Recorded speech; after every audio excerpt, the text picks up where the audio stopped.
குருவே சரணம். அனைவருக்கும் வணக்கம். இன்னைக்கு நம்ம எந்த விஷயத்தை பத்தி பார்க்க போறோம் அப்படின்னா,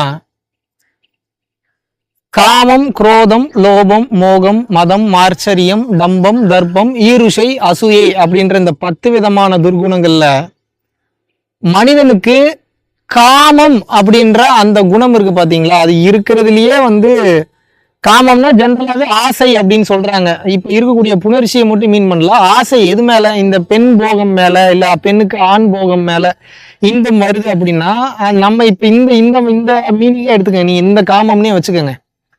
சோ காம எண்ணம் அப்படின்றது இன்னைக்கு ரொம்ப ஹை டாமினேஷனா இருக்கு. அதனாலதான் பாத்தீங்கன்னா இன்டர்நெட் ஓபன் பண்ண உடனே இன்னைக்கு அடல்ட் கான்டென்ட் அந்த அளவுக்கு பேசப்படுது. ஃபுல்லாவே பாத்தீங்கன்னா இன்னைக்கு டிஜிட்டல் பிளாட்ஃபார்மா இருக்கட்டும், இல்ல ஏதாவது ஒரு மீடியாவா இருக்கட்டும், இண்டஸ்ட்ரியா இருக்கட்டும், இன்னைக்கு பேர் சொல்ல முடியாத அளவுக்கு நிறைய கண்டென்ட் வருது. நிறைய பேர் பாக்குறீங்க, அவங்களுக்கு இன்கமும் போகுது. ஆனா இதுல என்ன பெரிய கொடுமைன்னு பாத்தீங்கன்னா, அதுல வேற ஏதாவது கண்டென்ட் நமக்கு தேவைப்படுற மாதிரி இருக்குன்னா ஒண்ணும் இருக்காது. உங்களுடைய எண்ணத்தை அதிகப்படுத்தி, காம ஆசையை அதிகப்படுத்தி, அதுல உங்களோட டைமை வேஸ்ட் பண்ணி, அதுல உங்களுடைய ஆத்ம சக்தியான அந்த விந்து சக்தியும் விரயப்படுத்துறதுக்கு உண்டான கெடுதல் தான் நடந்துகிட்டு இருக்கே தவிர, அது நமக்கு நல்லது பண்ணுமான்னு கேட்டா இப்போ வரைக்கும் அது நல்லதே பண்ணல. இன்னைக்கு அதனாலதான் அடல்ட் கண்டென்ட் எங்க போனீங்கன்னாலும், ஒரு ஓடிடி பிளாட்ஃபார்ம்ல போனா கூட டைரக்டர்ஸ்க்கு தெரியும், அப்ப ஏதோ அடல்ட் கண்டென்ட் மாதிரி பண்ணுங்க, அடல்ட் கண்டென்ட் மாதிரி பண்ணுங்க, அந்த மாதிரியான விஷயங்கள் தான் இன்னைக்கு அதிகமா ப்ரமோட் பண்றாங்க. சேனல் பிளாட்ஃபார்ம்ஸ்லயே பாத்தீங்கன்னா, நான் இப்போ ஆன்மீகம் ஸ்டார்ட் பண்ணும் போதெல்லாம் எனக்குலாம் அவ்வளவு ஒரு கேள்விகள் இருந்தது. ஸ்டார்ட் பண்ணணும்னு முடிவு பண்ணிட்டா ஸ்டார்ட் பண்ணிடுறோம், அது வேற விஷயம்.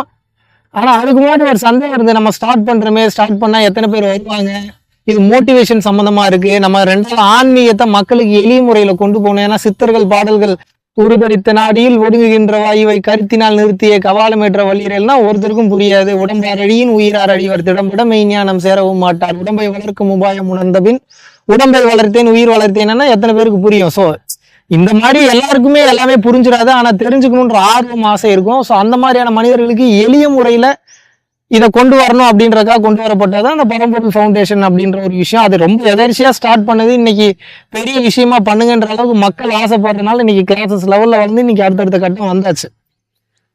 சோ இந்த வகையில் பார்க்கும்போது மனிதனுடைய சராசரி வாழ்க்கையில இன்னைக்கு உண்மையை நோக்கி வரக்கூடிய டிராவலுக்கு முன்னாடி அவனுக்கு இருக்கக்கூடிய மிகப்பெரிய டிஸ்ட்ராக்ஷன் என்னன்னு கேட்டீங்கன்னா, இந்த காமம் தான், செக்ஸ் தான்.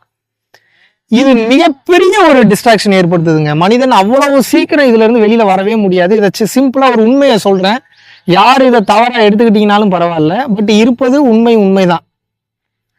ஒரு மாபெரும் தத்துவ சித்தர் ஒருத்தர் சொல்றாரு, பூனையை விரட்டுவதை விட மீன் இருக்கும் பானையை மூடி வைப்பது மிகச் சிறந்தது அப்படிங்கிறாரு. இது எப்படி அப்படின்னா, எப்ப பார்த்தாலும் மீன் இருக்குன்னு தெரிஞ்சிருச்சுன்னு வச்சுக்கோங்களேன், பூனை வந்துகிட்டே தான் இருக்கும். இப்படி வர திருடலாமா, அப்படி திருடலாமா, அப்படி சாப்பிடலாமா, மேல இருந்து ஜம்ப் பண்ணி சாப்பிடலாமா, எப்ப ஆள் இல்லாம இருப்பாங்க, இந்த மாதிரியான எண்ணங்களுக்கு தான் பூனைக்கு போயிட்டு இருக்குமே தவிர, ஏன்னா அது பூனையோட குணம், பூனையோட புத்தி அப்படிதான் இருக்கும். பெரிய பெரிய ரிஷிகள், மகான்கள், முனிவர்களாலே மனசு அவ்வளவு சீக்கிரம் அடக்க முடியல. அப்ப நம்ம எல்லாம் ஏமாத்துறோம். அப்ப என்ன பண்ணாங்க அப்படின்னா, பெண்களுக்கு அதனாலதான் அந்த பார்க்கிறதுக்கு அழகா இருக்கக்கூடிய அந்த தன்மை இருந்துட்டாலே, கண் கவரக்கூடிய அந்த திறமை இருந்துட்டாலே ஈஸியா வசீகரம் செஞ்சிட முடியும், வசியம் செஞ்சிட முடியும். அது அவங்க வசியம் பண்ணணும்னு பண்ண மாட்டாங்க, பட் அவங்களால அந்த டிஸ்ட்ராக்ஷன்ல இருந்து தப்பிச்சு வரவே முடியாது. அதுல மாட்டிக்கிட்டாங்கன்னா மாட்டினதுதான், அவங்களோட மனம் வேற எங்கேயுமே செல்லாது. அதனாலதான் பண்ணக்கூடிய ட்ரெஸ்ல இருந்து, காஸ்டியூம்ல இருந்து, அவங்க உபயோகப்படுத்தக்கூடிய பொருட்கள்ல இருந்து எந்த அங்கம் தெரியுது, எது தெரியக்கூடாதுன்ற அளவுக்கு ஃபுல்லா இந்த இஸ்லாம் மதத்துல எல்லாம் ஃபுல்லா மறைக்க சொல்றதுக்கு உண்டான காரணமே அதுதான். எதனாலன்னா ஆண்களுக்கு ரொம்ப டிஸ்ட்ராக்ட் ஆகும். ஆண்கள் சமூகத்துல ஒரு நல்ல நிலையில இருக்காங்க, குடும்பத்தை பார்த்துக்கணும், சமுதாயத்தை பார்த்துக்கணும். இந்த லஸ்ட், இந்த காம உணர்வுன்ற தேவைப்படுற ஒண்ணுதான். பட் அதுலயே மூழ்கிட்டா அப்படின்னா சமூகம் வீணா போயிடுன்றதுனாலதான் இந்த பூனையை விரட்டுறதை விட, ஆண்களை விரட்டுறதை விட, ஆண்களை இப்படி மாறுங்கன்றதை விட ட்ரெஸ் கொஞ்சம் பார்த்து நல்லா போட்டுக்கிட்டோம் அப்படின்னா அது பல பிரச்சனைகளை பெண்களுக்கும் கொண்டு வராது, ஆண்களுக்கும் கொண்டு வராது. இது உடை சுதந்திரம், எங்களுக்குன்னு சுதந்திரம் இல்லையா அப்படின்னு சொல்றவங்க சொல்லுங்க, நாங்க அதை பத்தி தவறா நம்ம பேசல. பட் இருக்கக்கூடிய பேசான உண்மை இதுதான். இதுல இன்னும் அடுத்த கட்டம் போறப்போ, ஒரு ஆண் பல பெண்களிடமும், ஒரு பெண் பல ஆண்களிடமும் உறவு வைத்துக் கொள்ளக்கூடிய, உடல் உறவு வைத்துக் கொள்ளக்கூடிய அந்த ஒரு அசாதாரண சூழ்நிலையை நம்மளால இங்க பார்க்க முடியுது. சரிங்களா?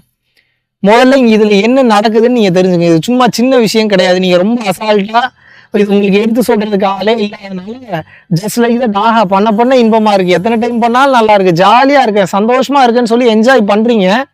ஆனா அதுல இருக்கக்கூடிய உண்மை தெரிஞ்சுன்னா அந்த தவறை நீங்க பண்ணவே மாட்டீங்க. ஆல்ரெடி ஒரு வீடியோல பேசியிருக்கேன். இந்த சுக்கிலம் என்பதற்கு எந்த அளவுக்கு வந்து பாத்தீங்கன்னா சக்தி இருக்கு, ஒரு உயிர் சக்தின்றது எந்த அளவுக்கு ஒரு ஆணுக்கும் முக்கியம், பெண்ணுக்கும் முக்கியம், சுரோனிதத்துக்கும் முக்கியம்ன்றது பேசியிருக்கேன். அந்த வகையில நீங்க மனைவி கிட்ட அதிகமா வேஸ்ட் பண்ணாலே தப்பு, இதை கொண்டு போய் கணவன் கிட்ட அதிகமா வேஸ்ட் பண்ணாலும் தப்பு. வேற பல நபர்கள் கிட்ட போறீங்கன்னா உடல் அளவுல மன அளவுல பல பிரச்சனைகளை கொண்டு வரும். மெயினா இது என்ன பண்ணுன்றத முதல்ல தெரிஞ்சுக்கோங்க. இன்டர் கோர்ஸ் வச்சுக்கும் போது நீங்க நினைச்சுக்கிறீங்க 2 உறுப்புகளும் ஒரு ஆண் உறுப்பும் ஒரு பெண் உறுப்பும் தான் ஒன்னா சேருதுன்னு நினைக்கிறீங்க. நம்ம ரொம்ப பயாலஜிக்கலா பேசுறேன் இப்போ நானு. இதுல தவறா நினைக்க எதுவுமே கிடையாது. ஒரு ஆண் உறுப்பும் ஒரு பெண் உறுப்பும் ஒன்னா சேருதுன்னு நீங்க நினைக்கிறீங்க. ஆனா உண்மையா நடக்கக்கூடியது என்னன்னா, ஆண் சக்தியும் பெண் சக்தியும், ஆணுடைய எனர்ஜி லெவலும் பெண்ணுடைய எனர்ஜி லெவலும் ஒன்னா சேருது உள்ள. அதனாலதான் அதுக்கு பேர் உயிரும் ஒன்னா கலக்குறதுன்றாங்க. 2 உயிர் ஒன்னா சேரும் போது 3ஆவதா ஒரு உயிர் வரும். அது எப்பேற்பட்ட ஒரு சூட்சமமான ஒரு படைப்பு பாருங்க, எப்படி அது கிரியேட் பண்ணிருக்கு பாருங்க. அப்ப ஒரு மனிதன் அவனோட வாழ்க்கையில ஒரு பொண்ணுகிட்ட இன்டர் கோர்ஸ் வச்சுக்கிறான், இல்ல ஒரு பொண்ணு ஒரு பையன்கிட்ட அந்த புணர்ச்சியில ஈடுபடும் போது உயிர் சக்தியை மட்டும் நீங்க டிரான்ஸ்ஃபர் பண்ணல, உங்க உயிர் சக்தி மூலியமா உங்களுடைய பிரதியை அப்படியே அவங்களுக்கு அனுப்புறீங்க. உங்களோட பிரதினா உங்களோட ஜெராக்ஸ் அனுப்புறீங்க. உங்களோட ஜெராக்ஸ்ன்றது என்ன? ஆத்மாவிலிருந்து வர்றதுதான் உயிர் சக்தி, ஆத்மாவிலிருந்து பிரிந்ததுதான் மனம். இந்த ஆத்மாவில் இருக்கக்கூடிய கர்மா, இந்த மனதில் இருக்கக்கூடிய கர்மா, இந்த கர்ம பதிவுகள் எல்லாத்தையும் உங்களுடைய செக்ஸ் மூலியமா எனர்ஜி லெவலா கண்ணுக்கே தெரியாம உள்ள போகுது. இதனால நீங்க ஒரு சில பேர் கூட எல்லாம் செக்ஸ் பண்ணிட்டு நீங்க உங்களுக்கு அந்த அனுபவம் இருக்கிறவங்க நீங்களே கொஞ்சம் ரீகலெக்ட் பண்ணி பாருங்க. ஒரு சில பெண்ணையோ இல்லை ஒரு சில ஆணையோ உடல் உறவு ரீதியா நீங்க தொடர்பு கொள்ளும் போது ரொம்ப எனர்ஜியாலாம் இருக்காது. சில நேரத்துல ஒரு சில பேர்லாம் எவ்வளவு டைம் வச்சுக்கிட்டாலும் நல்ல எனர்ஜியா இருப்பீங்க. ஒரு சில மனிதர்களோடலாம் அது ஏன்டா பண்ண அளவுக்கு வெறுத்துரும். ஒண்ணு வெறுக்கிறது வேற, டயர்டாகிறது வேற. நான் டயர்டாகிறத பேசல, வெறுக்கிறது பேசுறேன். சரி, என்ன இவ்வளவு கன்றாவியான ஒரு எக்ஸ்பீரியன்ஸா இருக்கு அப்படின்ற மாதிரிலாம் உங்களுக்கு ஃபீல் ஆகுதுன்னு வைங்களேன். இதுக்கு உண்டான காரணம் என்னன்னா, ரொம்ப இருக்கக்கூடிய ஃபேக்ட் அவங்களுடைய எண்ண பதிவுகள், அவங்களுடைய வாழ்க்கை முறை, அவங்க வளர்ந்து வந்தது, அவங்களுடைய கர்ம பதிவுகள் உங்களுடைய உயிருக்கு சேரலன்னு அர்த்தம். இதனால முதல்லயே அது ஒரு பேட் எக்ஸ்பீரியன்ஸா இல்லாத மட்டும் இல்லாம உங்களோட வாழ்க்கையில தேவையில்லாத ஒரு உயிரோட கலந்துருக்கிறதுனால அந்த உயிர் பதிவுகள் உங்களுடைய வாழ்க்கையில செயல்பட ஆரம்பிக்கும். அப்ப இது எங்க தெரியுங்களா கொண்டு போய் முடியும்? தேவையில்லாம உங்களுடைய ஜாதகம், உங்களோட கட்டங்கள்ல உங்களுக்கு எந்த தோஷங்களும் எந்த கண்டங்களும் இல்லைன்னா கூட இந்த உயிர் சக்தியோட அதிகமாக நீங்க போய் சேரும்போது அது தேவையில்லாத நெகட்டிவ் எனர்ஜியை ஸ்ப்ரெட் பண்ணி விடும். அது மட்டும் இல்லாம நீங்கள் தேடி போகக்கூடிய இடங்கள்ல உங்களுக்கு நிம்மதியான மனநிலை இருக்காது, கான்பிடென்டான பேச்சு வராது. நீங்க நல்லா கவனிச்சு பாருங்க, நல்ல எனர்ஜியா இருக்கும் போது உங்களுக்கு வலது நாசியில ஓடும், எனர்ஜி கம்மியா இருக்குன்னா இடது நாசியில ஓடும். ஏன்னா இதுதான் சந்திரகலை சூரியகலை, இதுதான் அதனுடைய தத்துவம். நடுவில் ஓடுறது சுழுமுனை நாடி, சுழுமுனை வாசல் மையம் அப்படிம்பாங்க, சுஷுபுட நாடின்னு சொல்லுவாங்க. இப்படி இருக்கிறப்போ உங்களுடைய இந்த விந்து சக்தி அப்படின்றத தேவையில்லாம பல பேர்கிட்ட போய் நீங்க வேஸ்ட் பண்றீங்க அப்படின்னா நிச்சயமாக அவங்களோட உடல் அளவிலும் இல்லாம மன அளவில் இல்லாம உங்களோட உடல் அளவிலும் மன அளவிலும் பல பிரச்சனைகளை கொண்டு வரும். நல்லா போயிட்டு இருந்தா உங்க லைஃப் கூட வீணா போயிடும். அது டோட்டலா மாத்தி விட்டுரும். ஒரு பெண்ணும் ஒரு ஆணும்ன்றத சும்மா சாதாரணமா நினைச்சிடாதீங்க. பல கர்ம வினைகளின் தொகுப்பு, பல கர்ம வினைகளின் பதிவு. ஸோ உங்களை கழிக்கிறதுக்கே கஷ்டப்பட்டுட்டு இருக்கும்போது சம்பந்தமே இல்லாம உன்னை போய் நீ ஒருத்தர் கூட போனாவே இப்படின்னா ஏகப்பட்ட பேர் கூட ஏகப்பட்ட டிஃப்ரெண்டான பீப்புள் கூட அது வெறும் ஃபிளஷ் தாங்க. அது ஃபிளஷும் ஒன்னா சேர்றதுனால கிடைக்கிறது இன்பம்னு உங்க மைண்டு ஒரு ஃபேக்கா ஒரு அசம்ஷன் பண்ணி வச்சிருக்க. அதை டீப்பா விசாரம் பண்ணீங்கன்னா தெரிஞ்சிடும் பொய்ன்றது. அப்போ நீங்க அதுல அதிகமான நபர் கூட போக போக போக போக அது உங்களுக்கு முடிவு பெறாது. பல பிரச்சனைகளை உடல் அளவுல மன அளவுல கொண்டு வரும். சில நேரங்களில் உயிர் போகும் அளவிற்கு கூட சில பேரோட கர்ம வினைகள் பாதிக்கும். ரொம்ப கவனமா இருங்க, ரொம்ப தெளிவா இருங்க.